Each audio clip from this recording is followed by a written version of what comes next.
वर्षांपूर्वी जिजाऊंच्या खुशीत जन्मलेले निरागस बाळ म्हणजे शिवबा.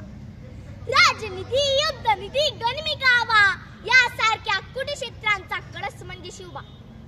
एकीकडे संयमाचा घाट म्हणजे शिवबा, सळसळत्या रक्ताची लाट म्हणजे शिवबा.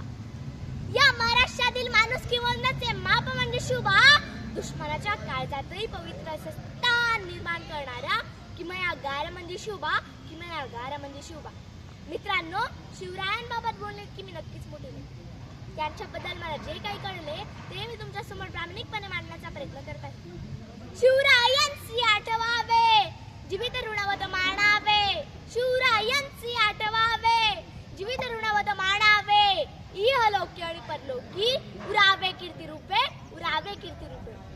मित्रांनो, शिवाजी महाराज कुणी देव नव्हते, ते सुद्धा आपल्यासारखे मनुष्यच होते.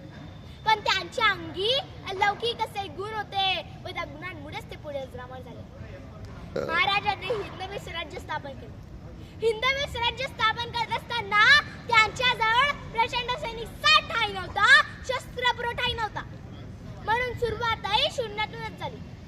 महाराजांनी सैनिके गोळा केली नाही, तर स्वराज्यावर प्रेम करणारी माणसं गोळा केली. त्यांच्या तर शस्त्र दिले आणि यातूनच पुढे स्वराज्य निर्माण झाले. जिंकायचं असेल राज्य तर तलवार पुरेश नसते. अहो, जिंकायचं असेल राज्य तर तलवार पुरेश नसते. माणसांच्या मनात जागा निर्माण करावी लागते आणि याचीच प्रचिती आपल्याला मिळते.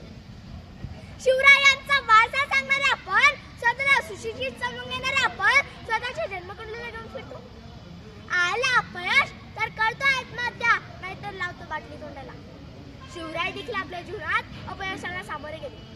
त्यावेळी त्यांना अनेक संकटांचा सामना करावा लागला.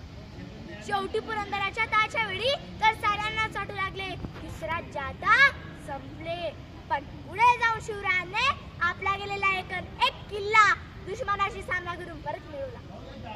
घाम गाडून ज्याने स्वराज्य फुलवले, अहो, घाम गाडून ज्याने स्वराज्य फुलवले, त्याच्या धैर्या पुढे संकटही नतमस्तक झाले. पर श्रीमाते समान मानणारा माझा राजा, माझ्या राजाच्या राज्यात स्त्रियांवर अन्याय अत्याचार करणाऱ्यांच्या पाय कलम करण्याचा आदेश होता. माझ्या राजाच्या राज्यात स्त्रियांना 50% आरक्षण नाही, तर 100% संरक्षण होते. अहो, येथील माणसांना तू सोडा, येथील दऱ्या खोऱ्यांना जरी विचारले ना तरी ते सांगतील रुद्राचा अवतार तो वाघाचा कसा होता. रुद्राचा अवतार तो वाघाचा कसा होता. विचारा त्या सह्याद्रीला आणि सागरी लोरींना माझा शिवबा कसा होता, माझा शिवबा कसा होता. अशा या महामानवास माझा मानाचा